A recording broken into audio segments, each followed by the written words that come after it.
नमस्कार, यूपी खबर देख रहे हैं आप। मैं आपके साथ अभिषेक शर्मा। मैं हूं विनोद कुमार। पिछले 11 महीने से धरने पर बैठे किसान और किसानों की मांगों के आगे आज सरकार को झुकना पड़ा है। राष्ट्र के नाम संबोधन में प्रधानमंत्री नरेंद्र मोदी ने यह ऐलान कर दिया है कि शीतकालीन सत्र के दौरान कृषि कानून वापस लिए जाएंगे। लेकिन वहीं विपक्ष को बैठे बैठाए प्रधानमंत्री नरेंद्र मोदी और बीजेपी ने एक मुद्दा दे दिया है। सबसे पहले बात करेंगे समाजवादी पार्टी के पलटवार की।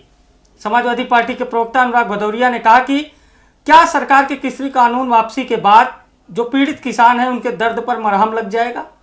क्या जिनकी मौतें हुई हैं, जिनके सर पर लाठियां तोड़ी गई हैं पुलिस वालों के द्वारा किसानों के सर पे, क्या वो किसान भूल जाएंगे?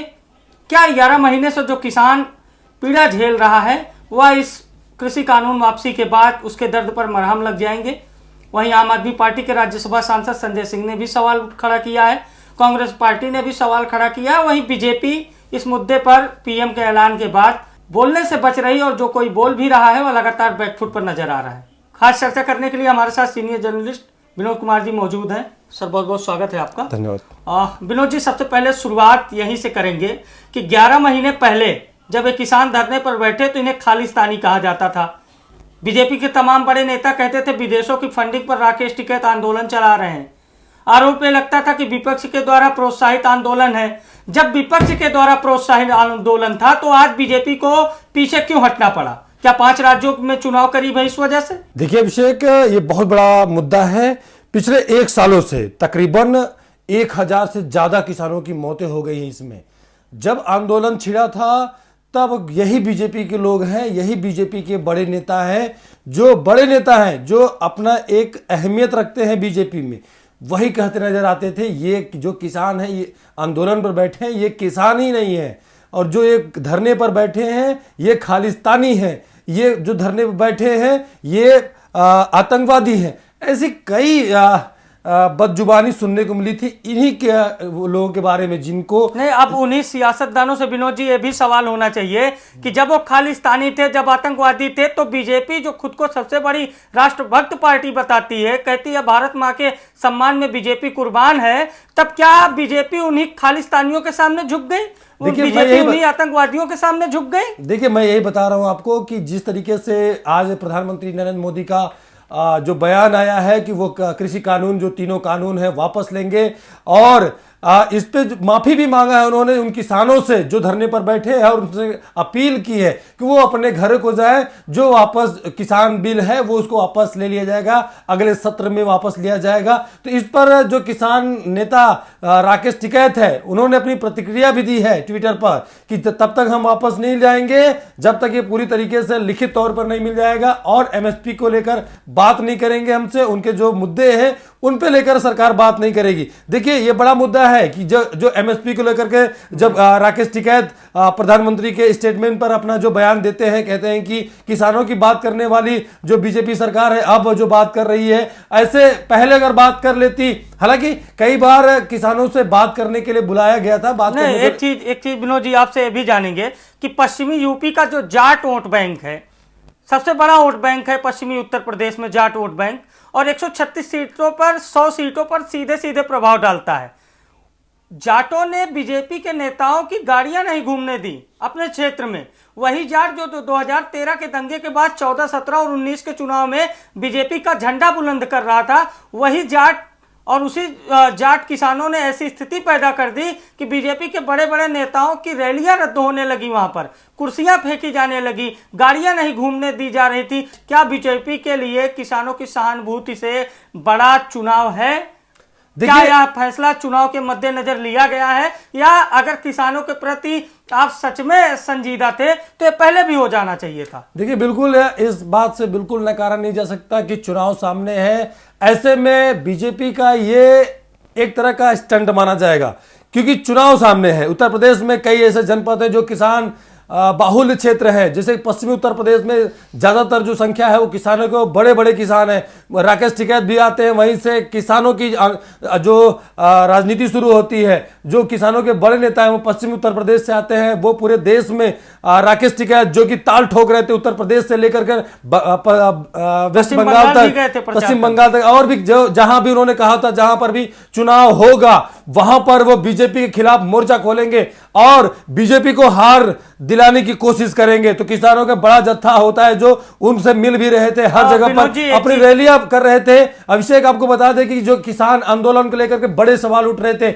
जिस तरीके से पिछले 1 साल से लगातार किसानों को लेकर प्रतिक्रियाएं आ रही थी और ये कहीं न कहीं इन मुद्दों पर जो बीजेपी है वो बैकफुट पर नजर आ रही थी, तो उसको लेकर के जो नेतृत्व है, जो कि केंद्र का जो बड़े नेता है, जो यहां तक कि प्रधानमंत्री नरेंद्र मोदी भी, उन्होंने इस बात पर चर्चा की। आंदोलन जीवी तक कह दिया था प्रधानमंत्री नरेंद्र मोदी ने, आंदोलन जीवी कह दिया था कि कुछ लोगों का घर आंदोलन से चलता है। अब पीएम अपनी बात से भी पलट गए। और एक सबसे बड़ा सवाल विनोद जी आपसे जानना चाहेंगे कि जो भी विपक्षी दल, चाहे वो संजय सिंह आम आदमी पार्टी रहे हो, और सबसे पहले तो इसकी शुरुआत अखिलेश यादव और प्रियंका गांधी ने की थी, उसके बाद आरएलडी भी किसानों के साथ है क्योंकि आरएलडी किसानों की पार्टी है। जो भी दल लगातार सरकार से सवाल पूछ रहे थे और जो किसानों के साथ खड़े थे, उनकी और किसानों की आज जीत हुई है। किस तरीके से देखते हैं? और इसका अब जो 5 राज्यों के चुनाव के मद्देनजर फैसला वापस लिया गया है, क्या बीजेपी फायदा होगा बीजेपी को या बीजेपी को नुकसान होगा? जो भी दल सवाल पूछ रहे थे उनकी राजनीतिक स्थिति के बारे में अब इसके बाद आपसे चर्चा करेंगे। देखिए, बिल्कुल इस बारे में आपको बताना चाहेंगे, जैसे कि इस पूरे मामले को लेकर कर अखिलेश यादव की बात करें, समाजवादी पार्टी के जो मुखिया है, उन्होंने अक्टूबर महीने में यह कह दिया था कि देखिए चुनाव आएगा तो ये तीनों जो काले कानून जो कि किसानों के विरोध में चल रहे हैं, जो किसान उनको एक्सेप्ट नहीं कर रहे हैं, वो अब वापस हो जाएंगे। देखिएगा, इस बात को लेकर अखिलेश यादव ने पहले जिक्र किया था, बता भी दिया था। हालांकि कई ऐसे मुद्दे थे जिनको लेकर के अखिलेश यादव ने पहले ही इस पर बात किया था, और खास करके किसान आंदोलन को लेकर के, किसान कानून को लेकर के उन्होंने कह दिया था कि चुनाव आ रहा है, बैकफुट पर बीजेपी जाएगी और तीनों काले कानून जो है उसको वापस करेगी। ये अखिलेश यादव का कहना था। यूपी बीजेपी जो ट्रैक्टर रैली निकालने जा रही थी, क्या ट्रैक्टर का टायर पंचर हो गया? सवाल सीधा बीजेपी से है, क्या किसानों के आगे आपके हौसले पस्त हो गए? आप तो राष्ट्रभक्त पार्टी बनते हैं, दूसरे को खालिस्तानी आतंकवादी कहते हैं। क्या हुआ भाई साहब? खालिस्तानियों और आतंकवादियों के सामने झुक गए। विनोद जी, किसान अन्नदाता है और हम सभी कहीं ना कहीं किसानों के परिवार से संबंध रखते हैं। यूपी का बच्चा बच्चा किसानों के परिवार का है।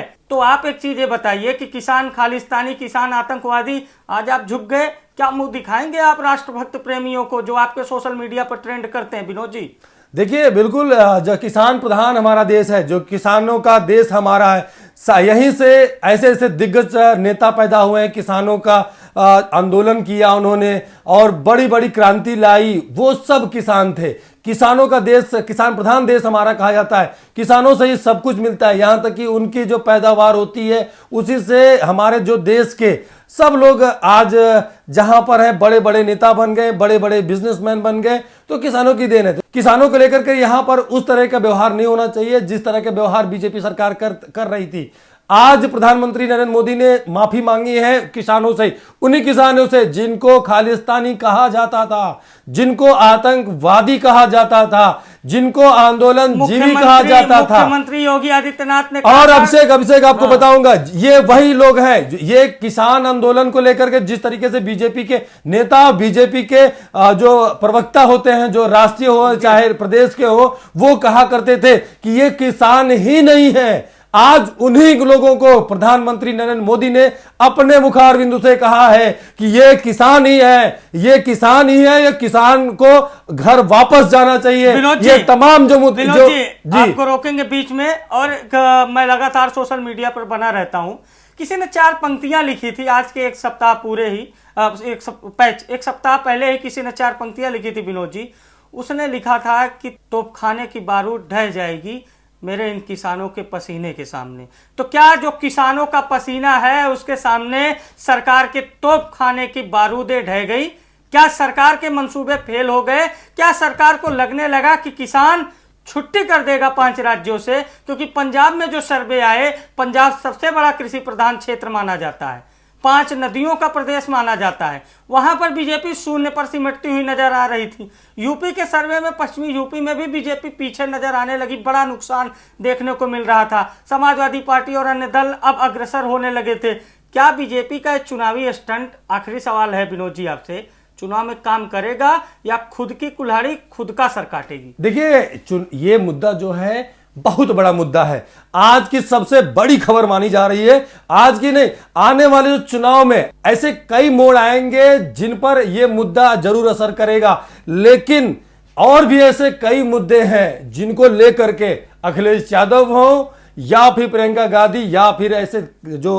और भी दल है, वो उन मुद्दों को लेकर खड़ी हैं। तो वो भी मुद्दे कहीं न कहीं खड़े हैं बीजेपी को हार मात देने के लिए, बीजेपी को बैकफुट पे डालने के लिए। ये किसान मुद्दा जो है जिसको लेकर कर बीजेपी बैकफुट पर गई है। हालांकि ऐसे कई राज्यों में चुनाव है जिनको असर कर रहा था ये जो किसान आंदोलन कर रहे थे, जो किसान के जो मुद्दे थे। लेकिन अभी बड़ी बात है ये है कि जब चुनाव सामने है और ऐसे स्टंट सामने आए, यानी ऐसे बयान वो भी प्रधानमंत्री का आए, तो कहीं न कहीं जनता जागरूक है, जनता में लोग अब जान चुके हैं। आपको रोकना चाहेंगे बीच में विनोद जी, क्या ये मान के चले कि अब इस देश में आंदोलनों का दौर फिर से शुरू होने वाला है? क्योंकि जब से बीजेपी सरकार आई, छोटे छोटे कई आंदोलन हुए नागरिकता कानून पर भी, लेकिन वो ज्यादा देर तक रुक नहीं सके बीजेपी के सामने। 6 महीने 7 महीने में समाप्त हो गए। पहला ऐसा आंदोलन जो 11 महीने चला और सत्ताधारी पार्टी को बैकफुट पर आना पड़ा, क्योंकि बीजेपी अभी तमाम कई सारे कानून लाने वाली है जो कहीं ना कहीं जनता से जुड़े हुए होंगे। तो क्या अब बीजेपी के विरुद्ध आंदोलन ही एक बड़ा मुद्दा, क्या आप बीजेपी के विरुद्ध आंदोलन ही सबसे बड़ा हथियार है बीजेपी को बैकफुट पर लाने के लिए? देखिए, आपने बिल्कुल अच्छा जिक्र किया है। देखिए, आपने बिल्कुल सही सवाल किया है कि जो आंदोलन चल रहे हैं लगातार, चाहे वो एनआरसी सीए और का प्रोटेस्ट हो या फिर ये कृषि कानून का आंदोलन का प्रोटेस्ट, ऐसे कई आंदोलन हो भी रहे और लगातार लोग धरने पर बैठते नजर आते हैं। अभी शिक्षक भर्ती का हो, चाहे ऐसे कई मामले हैं जिनको लेकर धरना प्रदर्शन चल रहा है। लेकिन पहली बार ऐसा हुआ है जिस पर बीजेपी बैकफुट पर आई है और बीजेपी ने बकायदा माफी मांगा है। यहाँ प्रधानमंत्री नरेंद्र मोदी ने किसानों से माफी मांगी है, कहा है कि आप अपने घर जाइए, ये हम जो कृषि कानून है उसको वापस लेंगे, आप हमारी बात को समझ नहीं पाए, हम आपको समझा नहीं पाए। ऐसे कई बातों का जिक्र उन्होंने कहा। क्या मरता क्या ना करता वाला जिक्र यहाँ पर हो गया? जी बिल्कुल। और मेरे पास और कोई विकल्प नहीं था, मैं आपको मना नहीं सका। देखिए, बिल्कुल आपको बता दें, बीजेपी आंदोलन से नहीं डरती। आपको बता दें, पिछले जब से बीजेपी सरकार में आई है, लेकिन इस बार तो डर गई ना विनोद जी? जी बिल्कुल, कई ऐसे आंदोलन ऐसे हुए हैं अभिषेक की बीजेपी वो बैकफुट पर नहीं जाती आंदोलों से और बल्कि जमकर सामना करती है, अपने तंत्रों से सामना करती है। जन आंदोलन मान ले कि संपूर्ण देश की जनता का समर्थन था किसानों के साथ।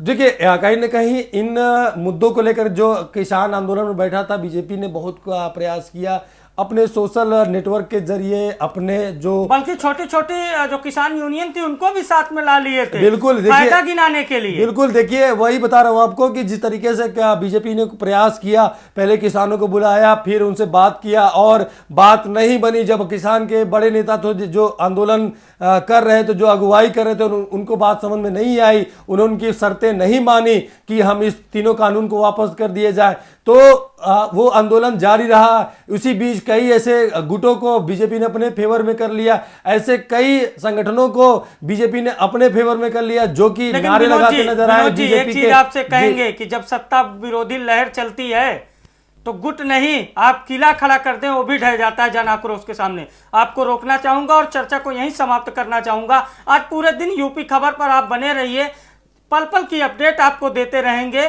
क्या कुछ हो रहा है आज पूरे देश में, क्या सियासी मायने इसके निकल कर सामने आ रहे हैं, और आगे भी अब इस मुद्दे को लेकर हम ग्राउंड में भी जाएंगे और जनता से भी बात करेंगे कि क्या सोचती है जनता। फिलहाल के लिए देखते रहिए यूपी खबर। नमस्कार।